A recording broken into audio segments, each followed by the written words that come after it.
Dans un monde peuplé de surhumains, il existe des héros qui protègent la ville de ceux qui décident d'utiliser leur pouvoir pour le mal et leur profit personnel. Les enfants les idolâtrent et les admirent, aspirant à leur ressembler un jour. Comme notre protagoniste, Johnny Bolt, qui regarde son émission préférée quand sa mère, qui pue, arrive et l'éteint. Johnny mène une vie difficile à cause de sa mère célibataire féministe, qui n'arrête pas de ramener des hommes bizarres à la maison le soir. Johnny va dans sa chambre où il se persuade qu'un jour, il s'échappera de cet endroit. Pour se changer les idées, Johnny se réconforte en lisant ses BD sur l'Utopien, son super-héros préféré. Cependant, il n'a même pas 2 minutes de tranquillité, car sa mère fait irruption dans la pièce, lui disant d'aller se coucher. Elle éteint sa lumière et referme la porte derrière elle. Mais juste à ce moment-là, la lumière de Johnny se rallume. À son grand désarroi, cela se produit une 3e fois, la poussant à devenir violente avec Johnny parce qu'il gâche sa soirée. Johnny insiste sur le fait qu'il essaie vraiment de ne pas le faire. Et alors que ses émotions s'intensifient, l'ampoule commence à clignoter, finissant par se casser complètement et détruisant toute source d'électricité dans sa maison. La mère de Johnny pense que c'est juste le fusible et lui ordonne d'aller se coucher. Cependant, Johnny ressent une sensation étrange en lui. En regardant son ampoule cassée, elle s'électrifie. Alors, il se concentre sur sa voiture, jouet et prononce le mot « on ». Et à son grand étonnement, elle s'allume. Johnny dit alors « off » et il éteint les lumières. Il le fait encore quelques fois avant de comprendre qu'il a vraiment des super-pouvoirs. Et panique, plus heureux que jamais grâce à ses nouvelles capacités.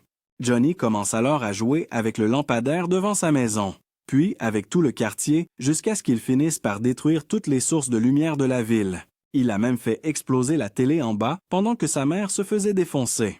Le lendemain matin, Johnny va à l'école à vélo et retrouve son meilleur ami Tom, à qui il a hâte de montrer ses super-pouvoirs. Johnny fonce droit dans la circulation, mais utilise son pouvoir sur les feux pour pouvoir passer sans problème, laissant Tom complètement abasourdi. À l'école, Johnny jette son dévolu sur sa brute, un type populaire nommé Dave. Il passe délibérément devant lui et, comme prévu, Dave les insulte. Tom l'incite à continuer son chemin, mais Johnny ne peut pas s'en empêcher et fait exploser sa précieuse boombox. Faut pas se mentir, il lui a rendu service parce que qui diable amène encore ça à l'école de nos jours? Au déjeuner, qui est clairement le moment préféré de Tom, Johnny lui explique ce qui s'est passé la nuit dernière. Surexcité, Tom demande ce que ça fait, et Johnny lui explique que lorsqu'il souhaite quelque chose, il ressent une décharge électrique qui le traverse. Tom dit « Je le savais, tu as réveillé tes pouvoirs de héros ». Il explique que ceux qui ont des super-pouvoirs ont commencé avec une poignée de personnes qui sont allées sur une île mystérieuse en bateau. Les enfants des premiers héros avaient aussi des pouvoirs, ce qui signifie que Johnny doit avoir un peu de leur sang qui coule dans ses veines. Johnny sait qu'il ne l'a pas hérité de sa mère, qui est attardée, donc il doit l'avoir hérité de son père qui est parti chercher du lait un jour et n'est jamais revenu. Tom lui montre aussi une photo célèbre des premiers héros qu'il veut recréer et peut-être avoir un jour à la une d'un magazine. À ce moment-là, une fille aux cheveux roux nommée Janice apparaît, pour qui Johnny a le béguin depuis des années. Elle remarque les comics de super-héros sur la table et dit qu'elle a déjà vu la lumière et qu'elle aimerait revoir un héros un jour, ce qui excite Johnny. Mais pas pour longtemps, car Dave, la brute, remarque Janice en train de leur parler et lui dit de s'éloigner de ces phénomènes. Plus tard, après l'école, les deux vont à la salle d'arcade et Johnny utilise ses pouvoirs pour truquer la machine afin qu'ils aient des essais illimités.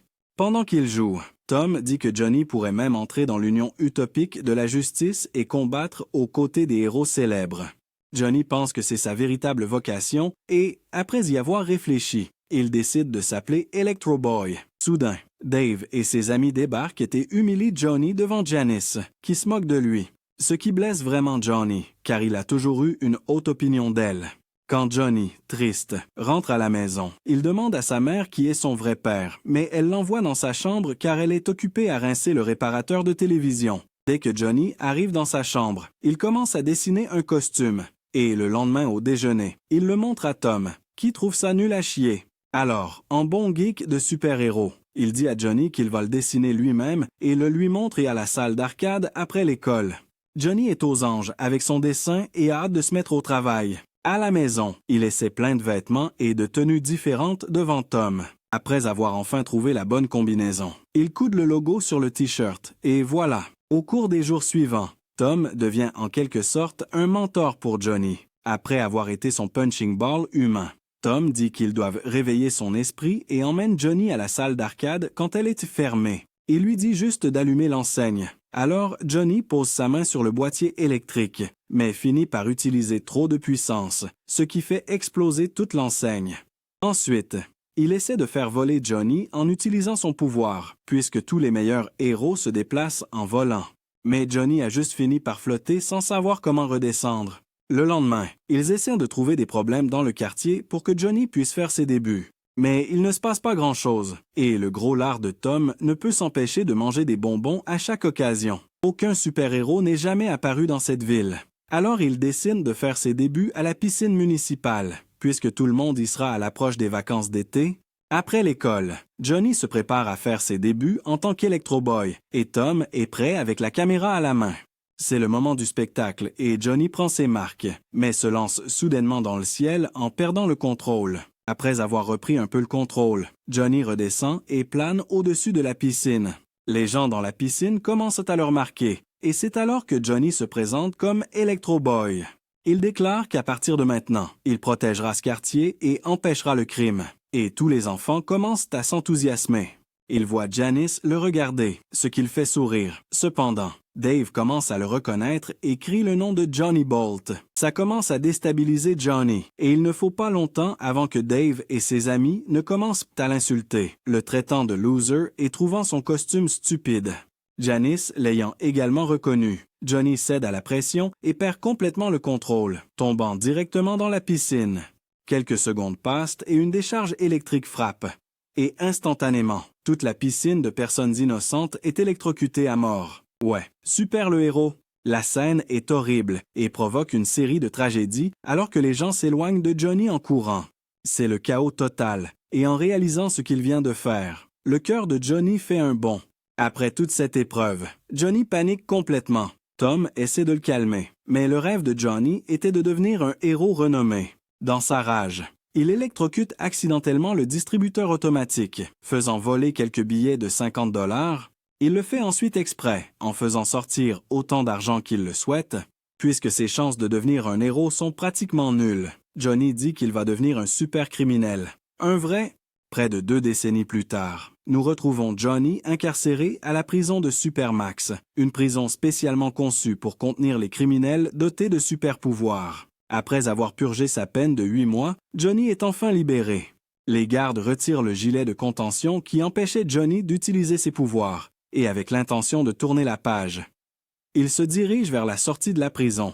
En sortant, il jette un coup d'œil aux décorations qui sont livrées. Un gardien qui escorte Johnny l'informe d'une fête prévue dans la prison, un cadeau au personnel pénitentiaire et aux détenus de Christopher Max, tristement célèbre sous le nom du Bâtard, et qui est le super-vilain le plus connu au monde.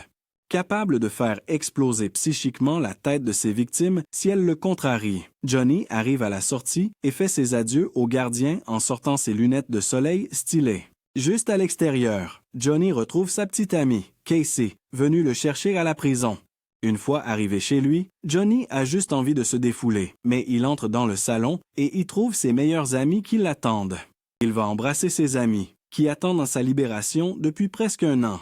La bande organise une soirée pizza pour l'occasion.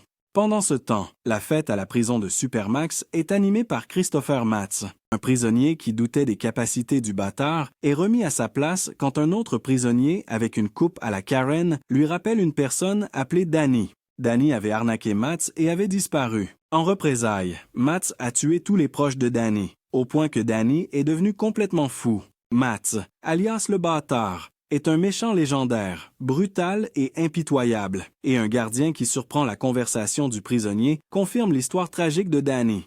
Comme les pouvoirs de Matz lui permettent de faire exploser la tête de ses victimes à distance, de nombreuses morts qu'il a causées n'ont jamais pu lui être imputées. Matz est également le chef du plus grand syndicat de super-vilains appelé le Réseau. De retour chez Johnny, la fête bat toujours son plein. Ses amis l'ont mis au courant d'un braquage qu'il préparait depuis son absence. Le plan est quelque chose qu'ils n'ont jamais fait auparavant. Tous les 4, ils attaqueraient 10 bijouteries en 10 minutes. C'est possible parce que tous les magasins sont proches les uns des autres et qu'il y a rarement de crimes au centre-ville. Donc les super-héros sont moins susceptibles d'interférer avec leurs plans. Johnny est immédiatement séduit par cette stratégie bien ficelée. De son côté, Casey, qui entend toute la conversation, est loin d'être ravie. Casey travaille elle-même dans un café et elle veut juste que Johnny abandonne sa vie de criminel pour un travail normal et devienne un fauché. Cependant, Johnny refuse de travailler pour quelqu'un. Casey en a marre que ses amis soutiennent les mauvaises décisions de Johnny. Alors elle utilise ses pouvoirs de contrôle mental pour les faire tous sortir de la maison. Maintenant qu'ils sont seuls, Johnny et Casey commencent à se déshabiller. Pendant ce temps, Matt, qui rencontre Salamander, l'informe que la fête à la prison Supermax s'est bien déroulée. De retour à Johnny, il dit à Casey qu'il va probablement faire le braquage demain. Casey essaie de faire entendre raison à Johnny, mais Johnny explique qu'ils ont désespérément besoin d'argent à cause de son emprisonnement.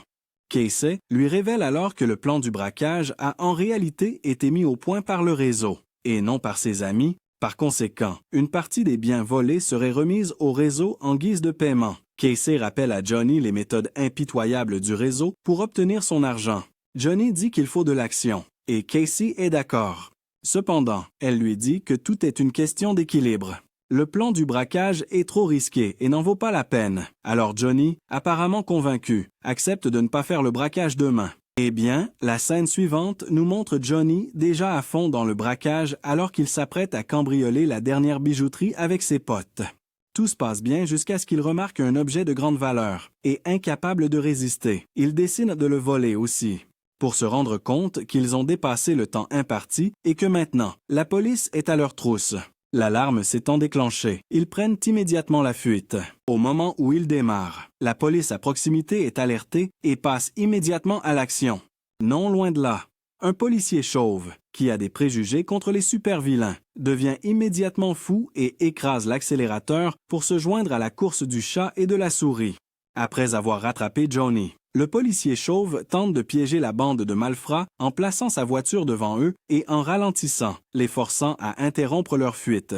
Cependant, au moment où le policier se rapprochait, Johnny utilise ses pouvoirs électriques pour griller les voitures de police, réduisant à néant leur plan de les encercler, alors que Johnny et ses hommes continuaient leur fuite. Ils se sont de nouveau retrouvés face à un groupe de voitures de police qui bloquaient la route. Après que leur fuite ait été complètement bloquée par la police, Johnny fait appel à son coéquipier, Transmis, qui utilise ses pouvoirs pour les téléporter tous à travers les voitures de police qui bloquèrent la route. Pendant ce temps, Casey, qui regardait les informations, reconnaît immédiatement Johnny et s'emporte contre lui pour avoir rompu sa promesse de ne plus jamais être un escroc. De retour à Johnny, Johnny fait de nouveau appel à son coéquipier, Frostbite, pour former une immense traînée de glace qui fait perdre l'adhérence aux voitures de police qui les poursuivent, les empêchant de continuer leur course. Après avoir échappé à la police, Johnny demande à ses amis si le braquage a été planifié par le réseau, mais ils ne lui donnent pas de réponse. De plus, il se plaint de ne pas vouloir retourner à Supermax, la prison pour criminels dotée de super-pouvoirs. Un jour après en être sorti, au bout d'un moment, les criminels remarquent que les hélicoptères de la police amènent un super-héros, connu sous le nom de Man Mountain. Ils essaient de continuer à avancer, mais Man Mountain les ralentit. Coincé, Johnny le choque, ce qui ne lui fait mal qu'une seconde, mais les autres criminels l'attaquent aussi pour le vaincre. Après que Kismet, un des amis de Johnny, utilise ses pouvoirs pour donner de la malchance à Man Mountain, ce dernier est touché par des avions et brûlé par des produits chimiques mortels, ce qui parvient à l'immobiliser. Après avoir vaincu Man Mountain, Johnny et ses hommes continuent d'avancer, mais ils sont de nouveau interrompus par l'arrivée soudaine d'un autre super-héros appelé Rubberball, qui prend même le temps de prendre des photos avec des fans. En voyant l'assurance de Rubberball, Johnny essaie de l'attaquer, mais ne parvient pas à le toucher et à cause de sa vitesse folle, la détermination de Rubberball à les arrêter est effrayante, détruisant tout sur son passage. Au bout d'un moment, Rubberball parvient à faire tomber la moto de Transmit, et après l'avoir perdue, il se téléporte immédiatement vers Johnny. Alors que le groupe avance, Rubberball continue de démolir négligemment des bâtiments pour les arrêter. Après une course-poursuite intense, Johnny finit par faire appel à Frostbite, qui utilise ses pouvoirs pour créer un ensemble de piliers de glace. Finalement, Frostbite parvient à immobiliser Rubber Ball grâce à ses pouvoirs de congélation. Rubber Ball étant immobilisé, Johnny utilise ses pouvoirs électriques pour l'assommer, tandis que Kismet lui écrase les jambes avant de poursuivre leur fuite. Alors qu'ils approchent de l'hélicoptère avec lequel ils devaient fuir la ville, ils sont soudainement téléportés en arrière par un super-héros nommé Praetorian, un membre éminent de l'Union de la Justice, qui sont en gros les Avengers sous cocaïne. Praetorian attire immédiatement l'attention des passants, car il est l'un des super-héros les plus renommés. Il possède 200 capacités différentes, dont certaines dont il n'a même pas conscience. Alors qu'il se tient devant Johnny, Praetorian utilise ses pouvoirs de clonage pour faire des doublons de lui-même. Alors qu'il ordonne à Johnny et à ses amis de se rendre, tous les 4 décident de s'enfuir. Mais avec tous ces doubles, Praetorian pouvait utiliser un nombre incalculable de pouvoirs à la fois. Comme prévu, les amis de Johnny sont impitoyablement vaincus les uns après les autres par Praetorian. Johnny, qui est le dernier restant, reproche à Praetorian son utilisation injuste de 4 clones contre lui. Alors, pour que le combat soit équitable, Praetorian libère tous ses clones, ce qui en fait un 1 contre lui et Johnny. Cependant, pris de remords, Praetorian pardonne les crimes de Johnny, car il le prend en pitié après avoir appris que Johnny a été arrêté après seulement 1 jour de liberté. Après avoir donné un avertissement à Johnny et à ses amis, Praetorian s'envole de la scène. Quelques instants plus tard, Casey arrive et dit à Johnny de se dépêcher de monter dans la voiture. À ce moment-là, Johnny comprend que le revirement de Praetorian était en fait Casey, utilisant ses pouvoirs de contrôle mental sur lui. Tous les amis de Johnny sont impressionnés par la démonstration incroyable des pouvoirs de Casey. Cependant, Casey les informe qu'elle n'a contrôlé Praetorian que par pur hasard. Comme Praetorian acquiert de nouveaux pouvoirs tous les 2 jours. On ne sait pas quel pouvoir il a ou aura acquis à son avantage. Casey les gronde tous pour avoir été si imprudent avec ce casse. Cependant, ces remontrances tombent dans l'oreille d'un sourd, car Johnny et ses amis sont trop concentrés sur leur butin. Pendant ce temps, de retour au quartier général de l'Union de la Justice, Praetorian est confus et ne comprend pas pourquoi il a laissé Johnny et ses amis libérer Scott. La scène suivante montre Casey, qui soigne les blessures de Johnny. Frustrée, elle dit à Johnny qu'elle ne peut plus continuer à vivre comme ça. Elle prévient Johnny qu'elle finira par le quitter s'il continue à prendre des risques inutiles. De plus, elle est furieuse que Johnny lui ait menti en face. Elle conseille à Johnny de faire un gros coup une bonne fois pour toutes, puis de prendre sa retraite et de vivre de cet argent. C'est pourquoi Casey travaille elle-même comme serveuse dans un café tout en préparant son MBA, car elle sait que les efforts finiront par payer. Johnny lui demande s'il pourrait seulement trouver un travail aussi lucratif.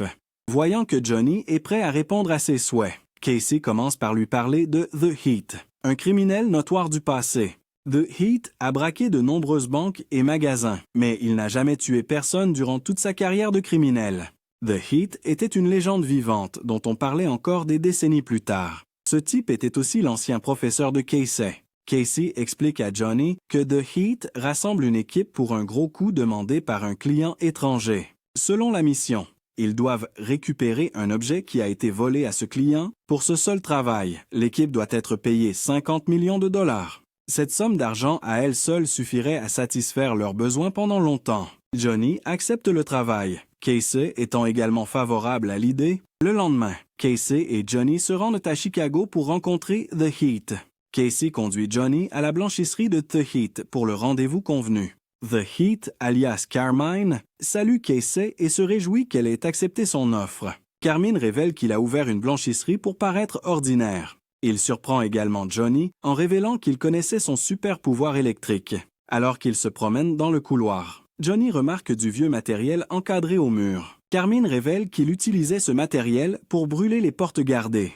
Johnny apprend que Carmine n'avait aucun super pouvoir et qu'il comptait en fait sur son équipement. Johnny reporte son attention sur les articles de journaux encadrés qui relatent l'arrestation de The Heat à plusieurs reprises. Contrairement à sa légende, Carmine reconnaît qu'il a effectivement eu une série d'arrestations. Cependant, il se complaît à profiter de la légende falsifiée à son sujet, qui a créé l'image d'un soi-disant super vilain auprès du grand public. Johnny accuse Carmine d'être un imposteur. Contrairement à Carmine, Johnny aimait prendre de vrais risques de front sans inventer de mensonges sur lui-même. Carmine conduit Johnny et Casey à son bureau où se trouvent tous les autres membres de l'équipe. Carmine explique qu'il a réuni une équipe de méchants obscurs afin qu'ils ne soient pas mêlés au réseau. L'un des membres, appelé le Fantôme, réalise que leur équipe est sur le point d'accepter une mission si difficile que même le réseau ne s'en charge pas. Le Fantôme qualifie Johnny de parfait méchant obscur pour cette mission. Johnny prend ça comme une insulte à son statut de méchant et il s'approche de lui de manière menaçante. Le Fantôme continue de provoquer Johnny, ce qui l'amène à montrer ses pouvoirs à toutes les personnes présentes. Johnny provoque une panne de courant dans les environs. Le Fantôme montre ensuite ses pouvoirs, qui lui permettent de traverser Johnny avec facilité. Comme son nom l'indique, le Fantôme était capable de contrôler sa masse corporelle, ce qui lui permettait de traverser les objets. Autrefois, le Fantôme a été attaqué par des prisonniers, puis sauvé par Carmine, qui lui a proposé de rejoindre son gang. Dans le présent, Carmine poursuit la réunion en révélant les détails de la mission. La mission était divisée en deux parties. La première partie consistait pour eux à secourir un autre membre de l'équipe, essentiel pour la deuxième partie de la mission. Ce membre, nommé T.K. McCabe, avait été capturé par le gladiateur super-héros alors qu'il était surpris en flagrant délit de vol. Il devait être transporté par avion à la prison de Supermax. Par conséquent, il devait secourir T.K. avant qu'il n'atteigne la prison. Johnny reconnaît T.K. comme un ancien ami et il se souvient que T.K. avait de grands pouvoirs. Cependant, il pense qu'aller en Floride pour secourir T.K. coûterait très cher. Carmine rassure les autres membres de l'équipe en révélant que le client prendrait en charge tous les frais. De plus, alors que Mats s'apprêtait à céder le contrôle du réseau à Salamander, le réseau était en pause. Cela signifiait que la règle du réseau, qui consistait à percevoir des honoraires auprès des super-vilains, serait temporairement annulée, tout en assurant l'équipe du paiement qu'elle recevrait. Carmine déclare qu'il révélera la deuxième partie de la mission après l'achèvement de la première. Le lendemain, Carmine entre dans une agence de location d'avions, se dirigeant directement vers la réception, mais on lui dit qu'il devra attendre son Cessna. Cependant, Johnny entre en disant qu'ils doivent appeler le 112 car quelqu'un a été pris par l'hélice du Cessna. La réceptionniste s'en va, tout comme Carmine et Johnny. En passant devant l'homme qui a été tué par le petit avion, ils se dirigent vers un avion plus grand et montent à l'intérieur, où Ghost les attendait déjà. Les frères Diesel les rejoignent dans l'avion, excités de partir. Johnny rejoint Carmine dans le cockpit alors qu'ils se préparent à partir et on leur donne le signal de départ. Carmine lui dit de ne pas s'inquiéter, mais Johnny répond que c'est ce genre de choses qui le font vivre. Il lui tend le manuel de l'avion avec les schémas électriques pour qu'il puisse les étudier. Lui conseille de ne pas comparer ses pouvoirs à ceux des autres, car il deviendrait fou, et lui dit que le mieux est de trouver son propre style. Dans l'avion, un gardien de Supermax sent une petite surtension, alors que Carmine vole au-dessus de leur avion. Carmine demande à Johnny s'il peut désactiver le dispositif de contention dans lequel TK est enfermé, mais Johnny répond que c'est impossible. L'équipe se prépare pour le plan B pendant que l'avion de Supermax tente de communiquer. Johnny désactive leur communication tandis que Ghost et deux autres membres, connus sous le nom des frères Diesel, se jettent sur l'avion de Supermax. Leur cri alerte le Gladiator, qui regarde avec stupeur l'un des frères, Sammy, se jeter sur une hélice. Le frère aîné, Roddy, tente d'attaquer le Gladiator, mais reçoit un coup de poing au visage qui lui déboîte la mâchoire. Mais il dit à Ghost qu'il s'est débarrassé du Gladiator. Ghost descend en volant vers l'avion Supermax et se prépare à attaquer les gardes à l'intérieur. Les pilotes disent qu'ils doivent arriver à Supermax le plus vite possible et commencent à prendre de l'altitude. Carmine demande à Johnny s'il peut les ralentir, ce qu'il affirme pouvoir faire. Cela demande beaucoup de concentration, mais Johnny dit que ce n'était rien, ajoutant qu'il ne voyait pas de meilleure façon de montrer son style. Roddy combat le gladiateur, mais est vaincu, alors qu'on lui dit que les gens comme lui ne sont rien sans leur pouvoir parce qu'ils n'ont aucune discipline. Ghost essayait d'ouvrir la serrure pendant que les gardes se moquaient de lui. Cependant, Carmine dit à Johnny que Ghost est un célèbre cambrioleur. Ghost n'arrive pas à ouvrir le verrou de TK. Alors Carmine leur dit de passer au plan C, qui, selon eux, n'existe pas. Johnny dit à Carmine de les rapprocher du Supermax et réussit à le désactiver. L'avion commence à chuter rapidement, avec Carmine et Johnny à sa poursuite. Alors que l'avion Supermax pique vers le sol, Johnny dit à Ghost qu'il ne pouvait rien faire. Tandis que Carmine comprend ce qu'il tentait, Ghost dit aux gardes de coopérer, car ils mourront tous sauf lui en cas de crash. Le garde coopère et Teke utilise son pouvoir pour empêcher l'avion de s'écraser. Tout le monde célèbre et Teka éjecte tous les gardes de l'avion. Teka demande si Johnny était avec eux et ils se réunissent tous pour partir. Carmine félicite Johnny, Casey, Ghost, Teka et les frères Diesel pour leur bon travail et leur dit qu'ils avaient besoin d'une personne de plus pour la prochaine étape. Il leur dit à tous que le travail était risqué, mais qu'il avait un plan pour le lendemain. Carmine leur dit qu'ils doivent décider s'ils sont partants ou non. Casey dit à Carmine que même si tout le monde est partant, si quelque chose lui semble louche, elle se retire. Johnny demande qui est la cible, et Carmine répond qu'on peut la voir d'ici. Casey réalise que Carmine veut qu'il s'introduise dans l'union de la justice. Les méchants pensent que Carmine a perdu la tête et veulent abandonner le travail car c'est du suicide. Les frères Diesel et Teka se préparent à partir quand Carmine leur dit que Brainwave, l'un des héros, peut lire dans les pensées et sera probablement là dans moins d'une minute car il peut lire leurs pensées. Ghost empoigne Carmine par la tête pendant que Teka essaie de se concentrer. Casey dit à Carmine de simplement leur dire ce qu'il voulait dire, et il souligne que Brainwave n'est pas là maintenant et qu'il est à Pékin. Johnny dit à Teke que Carmine n'a pas pu joindre l'autre homme au téléphone, alors il va leur expliquer la prochaine étape du plan. Ils parlent de leur séjour à Supermax, où Teka ne pouvait pas utiliser ses pouvoirs, et se souviennent de leur rencontre à Supermax. Teke lui raconte l'histoire du gardien qui avait tué un criminel et comment Johnny avait commencé à applaudir, suivi par tous les autres criminels. Lui faisant comprendre qu'il était un meurtrier, ils disent qu'ils ne veulent plus jamais retourner à Supermax et ils rentrent tous. Carmine et les frères Diesel disent qu'ils sont partants et Carmine dit à Casey qu'ils vont gagner 50 millions de dollars. Tous les criminels sont excités par ça, mais Ghost demande quel est le vrai plan. Carmine lui explique qu'ils vont voler le casque du comte Orlok, un super vilain légendaire de Roumanie qui était leur commanditaire. Son casque doublait ses pouvoirs. Alors ils veulent le récupérer. Ghost dit qu'il est partant, mais qu'il ne veut pas toucher au casque. Casey dit qu'ils doivent connaître l'élément le plus important, comment vaincre les super-héros surpuissants, mais Carmine dit qu'il a pensé à tout. Carmine explique le plan à Casey et Johnny dit que même le réseau n'oserait pas attaquer l'Union de la Justice. Ghost ajoute que le salaud se préparait à prendre sa retraite. Carmine leur dit que s'ils agissaient vite, il y avait de fortes chances qu'ils n'aient pas besoin de demander de l'argent au réseau. Johnny dit à Casey qu'il est partant et lui dit qu'ils doivent le faire. Mais Casey refuse. Elle demande où est le dernier membre et Carmine dit qu'il va rappeler Forecast. Forecast décroche et leur dit qu'il est partant. Carmine explique à Casey que Forecast a la capacité de changer le temps et après avoir constaté cette puissance, elle accepte de participer. À l'Hôtel Plaza, Johnny et Casey s'enregistrent. Une fois dans la chambre, Johnny est excité, mais Casey ne l'est pas autant que lui.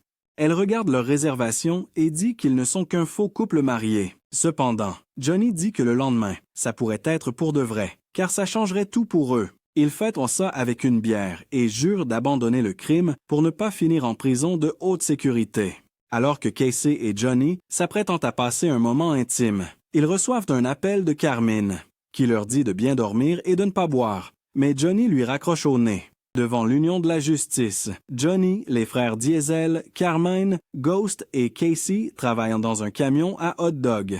Sammy se plaint que Roddy ne l'aide pas, car ce dernier joue au solitaire. Dehors, Ghost demande à Casey de lui faire voir quelque chose d'agréable s'il a l'impression qu'il va être tué. Ce qu'elle accepte, Johnny dit qu'il n'aura pas besoin de fantasmes car tout ce qu'il voudra voir, c'est la vraie Casey jusqu'à son dernier souffle. Johnny dit au groupe qu'il voulait visiter l'Union de la Justice depuis qu'il était enfant. Carmine, Ghost, les frères Diesel et Casey avancent. Carmine leur explique que dès que les super-héros seraient de partie, ils désactiveraient le système de sécurité et s'effaceraient des images de surveillance, ce qui serait le travail de Casey. Johnny, les frères Diesel, Carmine, Ghost et Casey commencent à chercher le casque, en essayant de se concentrer sur le comte Orlok. Johnny et Casey se souviennent de l'époque où ils ont attaqué une cave à vin. En espérant ne pas se planter comme cette fois-là, ils trouvent le casque magique et s'enthousiasment. Praetorian prend un ascenseur et arrive à l'étage G, où il voit le casque du comte Orlok flotter. Il se demande s'il hallucine et dit à Ghost, qui portait le casque, qu'il est inutile de se cacher. Il frappe Ghost avec une attaque de feu, ce qui brise le casque. Les méchants sont sous le choc, tandis que Prétorien leur dit qu'ils sont idiots parce qu'ils n'exposeraient jamais la vraie chose ici, seulement des répliques. Il révèle que tous les vrais objets étaient dans un coffre souterrain. Ils étaient rendus invisibles par le pouvoir de Casey. Carmine s'exclame que c'est sous terre et ordonne à Ghost de se téléporter directement là-bas. Ghost se rend sous terre pendant que Prétorian commence à leur lancer des colonnes du bâtiment. Prétorian reconnaît qu'il y avait quelque chose dans sa tête comme à San Francisco. En frappant Casey, il parvient à révéler tous les méchants. Il regarde Johnny et lui dit qu'il a l'impression qu'ils se sont déjà rencontrés, à l'Union de la Justice. Les gens s'enfuient, alors que Prétorian s'approche de Johnny, qui dit qu'il n'a jamais rencontré Prétorian auparavant, et se plaint que c'est lui qui les a trouvés. Prétorian comprend enfin leur plan et veut s'occuper de tout. Prétorian projette de l'eau sur Casey, mais Johnny la protège. Carmine leur dit de s'enfuir tant qu'ils le peuvent. Alors il prend Casey et il court. Prétorian lance un gros rocher sur les méchants pendant que Johnny dit à Carmine de partir. Les frères Diesel se plaignent que Prétorian a trop de pouvoir et qu'ils ne savaient même pas lequel viendrait ensuite. Prétorian révèle que son prochain pouvoir est des yeux laser et commence à tirer autour de lui, tuant de nombreux civils au passage. Roddy et Sammy essaient de l'attaquer, mais même lorsque Sammy enfonce son doigt dans l'œil de Prétorian, il se brise. Prétorian écrase le bras de Sammy et le jette vers Johnny, qui venait de lui tirer dessus. Prétorian tire sur Johnny pendant que Carmine et Casey se cachent. Johnny se sort des décombres tandis que Ghost tousse désorienté. Il voit que Prétorian poursuit Johnny et, miraculeusement, parvient à trouver le casque du comte Orlok. Prétorian dit à Johnny qu'il est pathétique, tandis que Johnny lui demande s'il ne pense pas en faire un peu trop. Il demande à Prétorian comment il a pu faire ça à son propre QG, mais ce dernier s'en fiche et lui dit qu'il ne fait jamais dans la demi-mesure. Prétorian dit à Johnny de se préparer à mourir en allumant 2 boules de feu dans ses mains. Cependant, Johnny active les extincteurs automatiques et parvient à le neutraliser un moment. Johnny et Ghost se retrouvent et aperçoivent Carmine au-dessus d'eux. Il dit à Ghost de mettre le casque et de prononcer les mots magiques, mais Ghost refuse à cause de la réputation maudite du casque.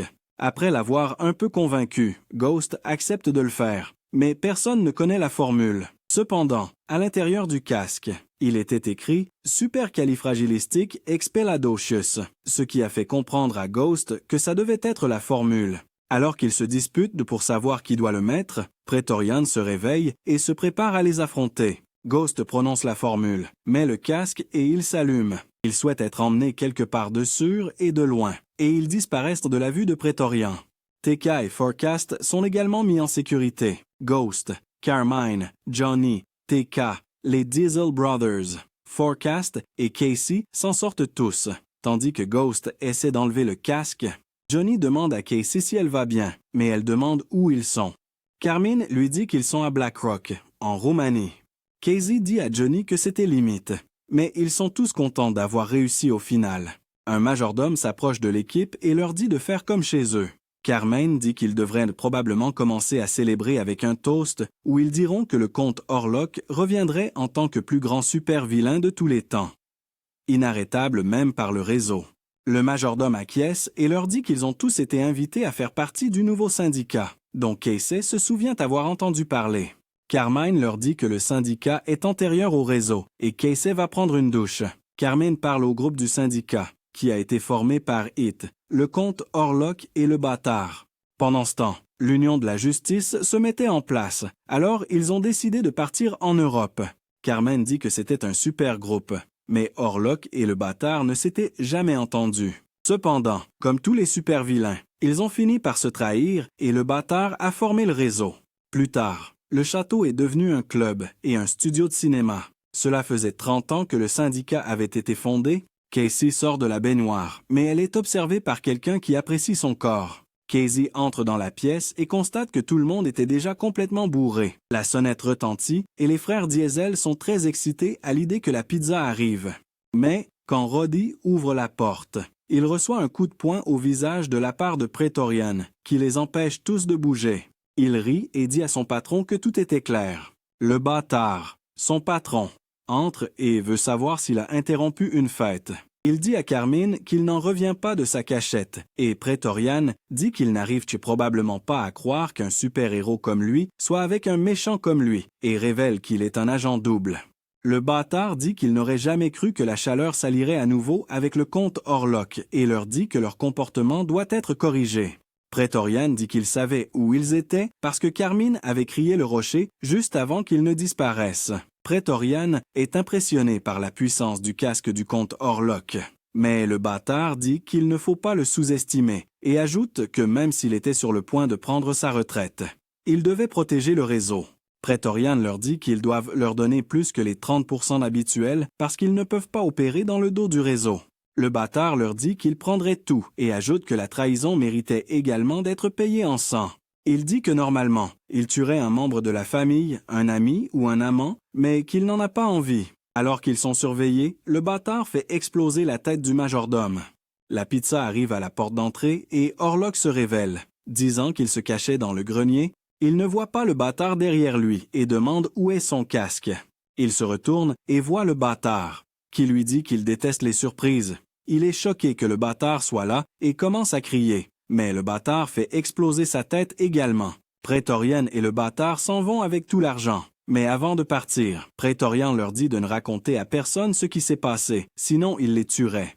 Johnny allume la télé, qui diffuse des nouvelles de l'attaque contre l'Union de la Justice, disant que Praetorian avait pu récupérer le casque du comte Orlok. Johnny le regarde boire avec tristesse. Les frères Diesel, Tekka et Carmine sont également abattus. Ghost dit qu'ils ne peuvent plus rien faire du casque maintenant qu'Orlok est mort, et Tekka ajoute que Mats et Praetorian étaient trop forts pour eux.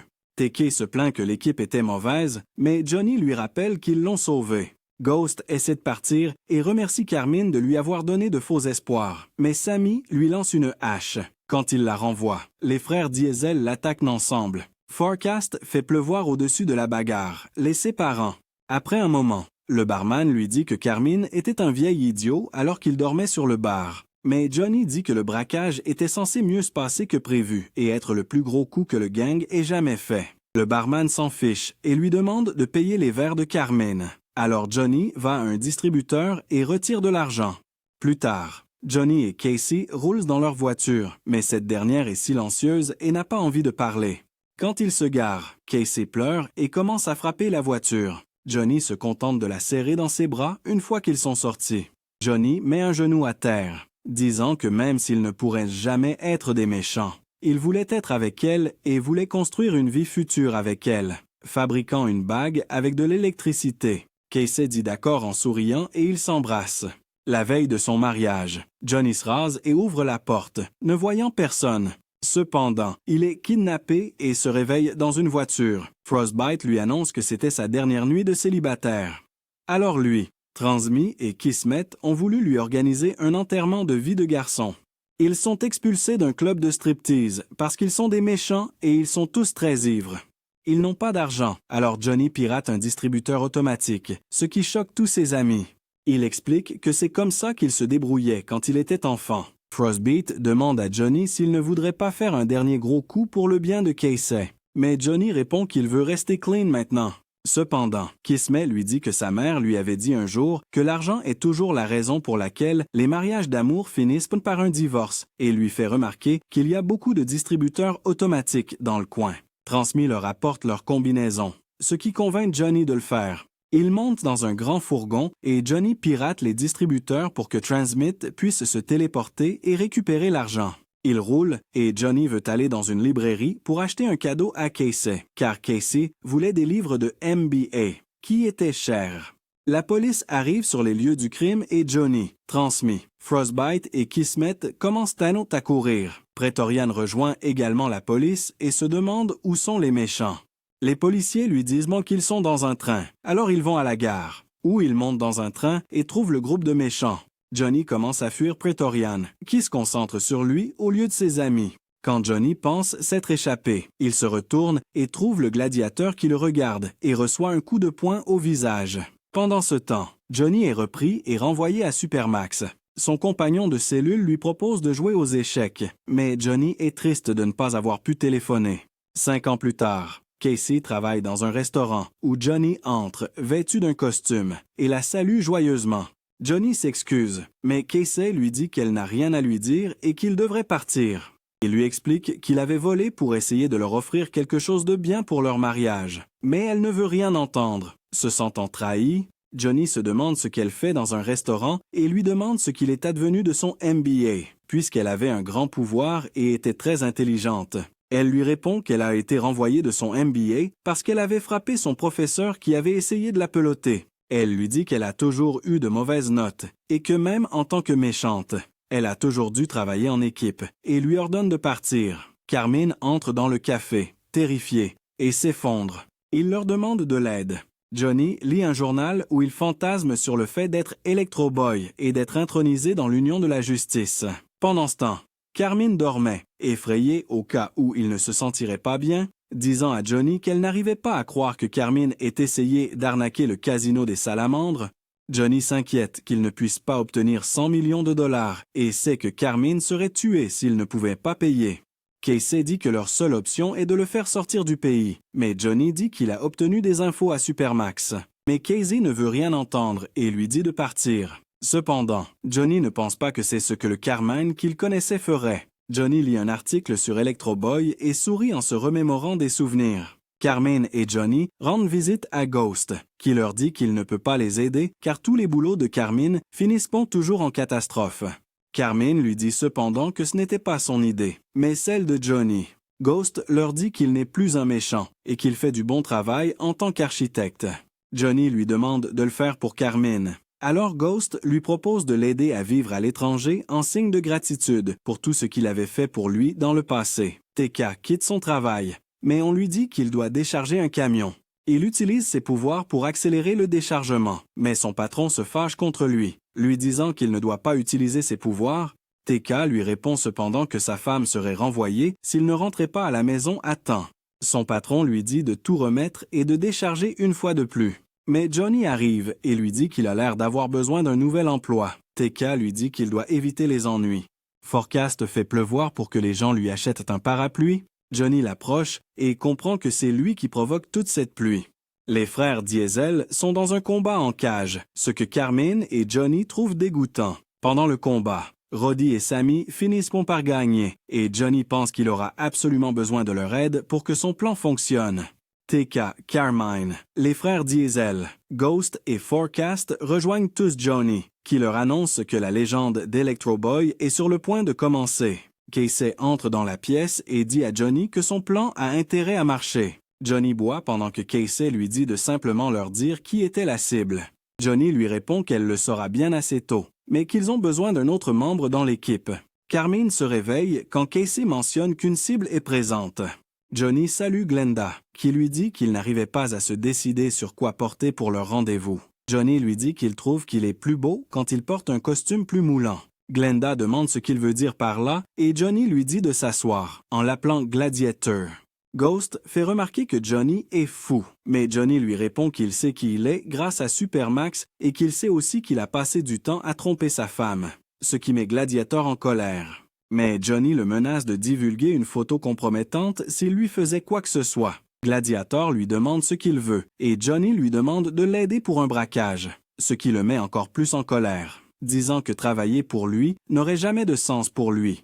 Johnny lui dit que le braquage se déroulerait sur une île au sud du Japon, interdite d'accès à l'Union de la justice et au réseau. Gladiator et tous les amis de Johnny se demandent s'il voulait vraiment s'en prendre à ce salaud. Mais Johnny mentionne que Praetorian était également là, ce qui suscite l'intérêt de Gladiator. Johnny lui dit que le salaud profite de sa retraite, ayant ouvert le casino Grand Granite. Ghost se retire, mais Casey lui dit que ça pourrait marcher à condition qu'ils entrent sans se faire remarquer.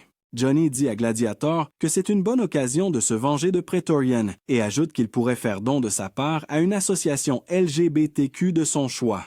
Promettant également de supprimer ses photos, Johnny explique à TK, Carmine, aux Diesel Brothers, Ghost et Casey qu'il sait qu'il y a un aéroport sur l'île, ce qui signifie que la sécurité sera renforcée. Casey ne veut pas utiliser son pouvoir, car elle ne peut pas créer une illusion sans une préparation suffisante.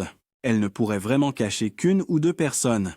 Ils montent dans l'avion et atterrissent sur l'île. Sur l'île, Ghost se sépare du groupe et Johnny et Casey ouvrent des mallettes où les Diesel Brothers étaient stockés. Les autres prendront un ferry, mais ils sauteront aussi du ferry. Sur l'île, Gladiator arrive en nageant le papillon à une vitesse incroyable. Johnny, TK, Carmine, les Diesel Brothers, Ghost, Casey, Gladiator et Forecast font tous une pause aux sources chaudes. Casey se déguise pour qu'il ne la voie pas nue, et Johnny dit qu'il est le seul qui pourrait la voir comme ça.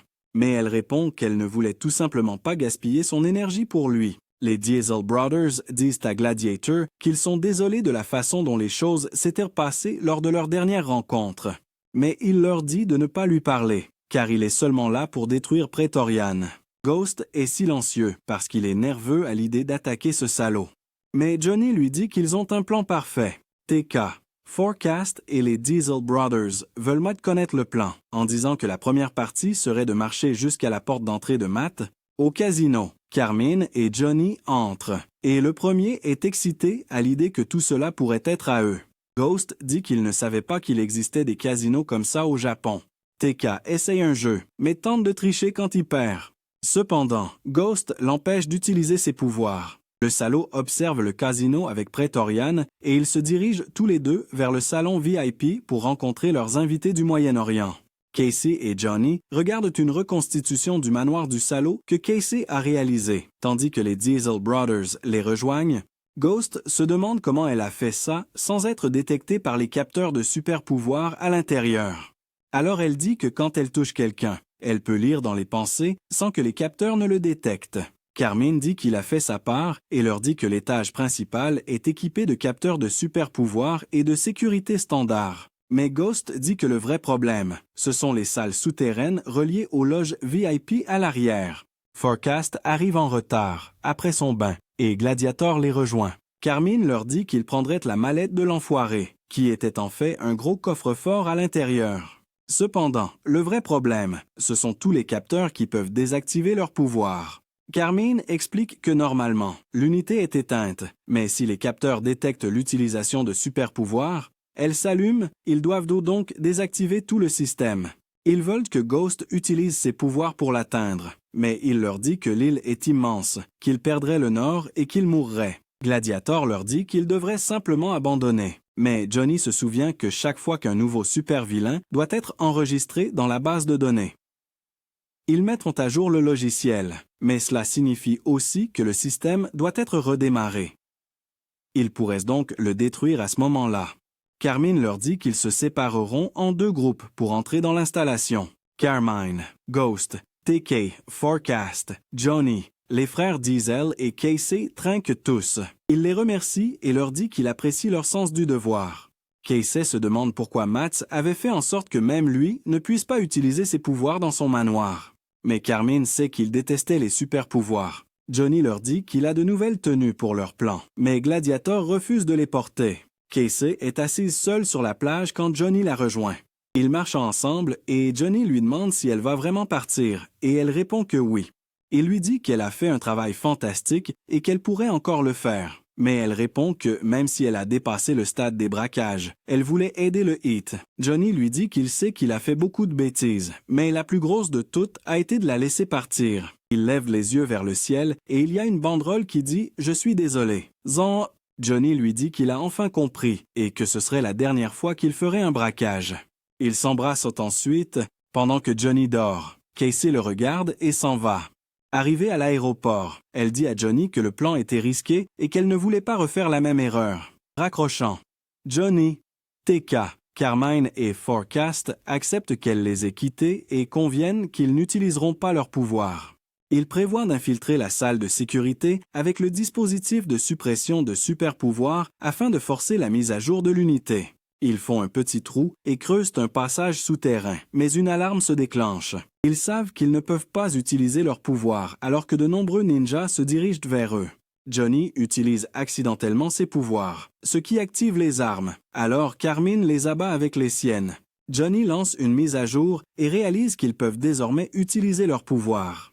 La scène se coupe sur Casey, qui essaie de prendre un avion pour rentrer chez elle. Cependant, elle est interceptée par Praetorian et le bâtard. Praetorian révèle qu'il a reconnu Casey à cause de ses précédentes tentatives de le contrôler. Retour à Johnny. Johnny dit à Carmine et TK qu'ils pensent qu'ils sont au bon endroit. Ils sont rejoints par les frères Diesel, Gladiator et Ghost. Forecast les rejoint en faisant neiger, ce que Johnny pense être une bonne idée pour les franges de la porte. Une fois qu'elles sont gelées, Sammy utilise des bras métalliques pour arracher la porte. Ils regardent en bas vers la chambre forte qui était tout en bas et ils sautent ensemble. Ghost regarde à travers un mur pour voir combien de gardes il y a derrière, et ils finissent par passer. Johnny leur dit qu'il y a un dernier piège, qui détecte n'importe qui sauf Matt et les déchiquettes. Cependant, il y avait un bouton pour désactiver le laser au bout du couloir. Les frères Diesel se préparent à courir jusqu'au bouton et démarrent en trombe. Le laser tranche Sammy et Roddy, mais ils se régénèrent rapidement et continuent de courir. Après 5 minutes, Sammy réussit enfin à atteindre le bouton et le désactive. Une fois qu'ils ont tous traversé en sécurité, il est temps pour Carmine d'utiliser ses pistolets thermiques pour faire fondre la porte. Il le fait rapidement et ils arrivent enfin à la mallette, où tout l'or est stocké. Carmine leur dit que le système va redémarrer bientôt. Alors ils commencent à sortir, ont une tendance à sortir. TK dit à Johnny qu'avec l'argent, il emmènerait sa famille en Asie. Les frères Diesel, Ghost, Carmine, Forecast et Gladiator s'enfuient avec eux, mais Praetorian apparaît et leur dit qu'ils sont aussi stupides qu'ils en ont l'air. L'enfoiré parle à travers un système PAOW, leur demandant s'ils pensaient vraiment pouvoir s'en tirer et pourquoi ils essaieraient de le voler alors qu'ils savent qui il est. Johnny se moque de lui disant qu'il est trop vieux maintenant pour les arrêter. Ça met l'enfoiré très en colère, mais le système de suppression de puissance redémarre. L'enfoiré dit à Praetorian qu'il peut maintenant tuer le groupe. Johnny dit à Gladiator que c'est maintenant à son tour de s'occuper de Praetorian. Cependant, Gladiator prend son temps pendant que Praetorian frappe Johnny au visage.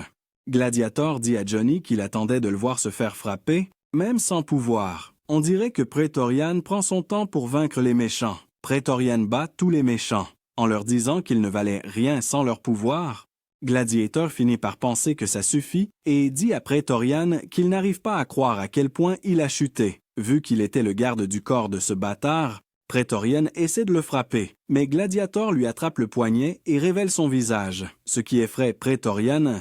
Praetorian essaie de se défendre, mais Gladiator est clairement beaucoup plus fort et le fait voler en arrière avant de le plaquer au sol. Une fois que Praetorian a été vaincu par Gladiator, Carmine demande s'il est mort. Johnny dit à Gladiator qu'il n'était pas censé le tuer, puisqu'ils n'ont jamais fait ça, mais Gladiator répond qu'il lui a juste laissé quelques lésions cérébrales. Johnny dit qu'il devrait maintenant partir. Casey fait signe à Johnny, qui est sur un petit bateau et qu'on fait monter à bord. Elle serre Johnny dans ses bras, mais Carmine leur dit qu'ils doivent partir. Alors ils s'en vont. Ghost dit à Casey qu'elle a vraiment eu du cran et de l'audace pour faire ce qu'elle a fait, tandis que Gladiator sourit.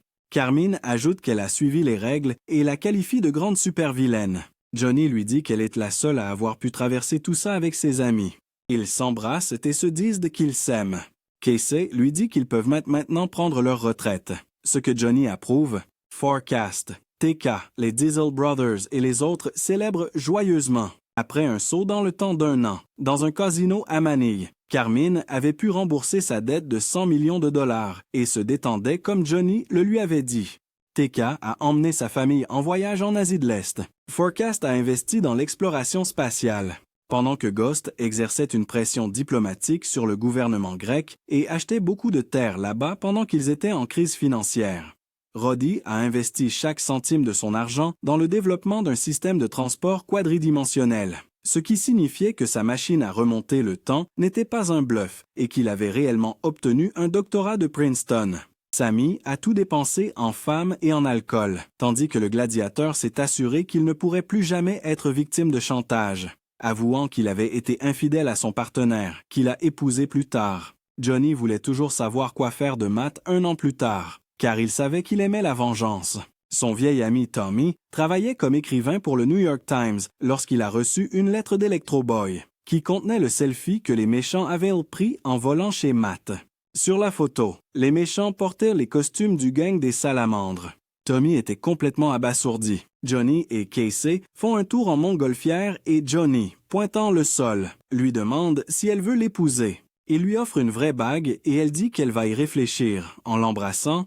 Et c'est ainsi que cet animé se termine. N'oubliez pas de liker la vidéo si elle vous a plu, et abonnez-vous en activant les notifications pour ne manquer aucun de mes résumés. À la prochaine, portez-vous bien.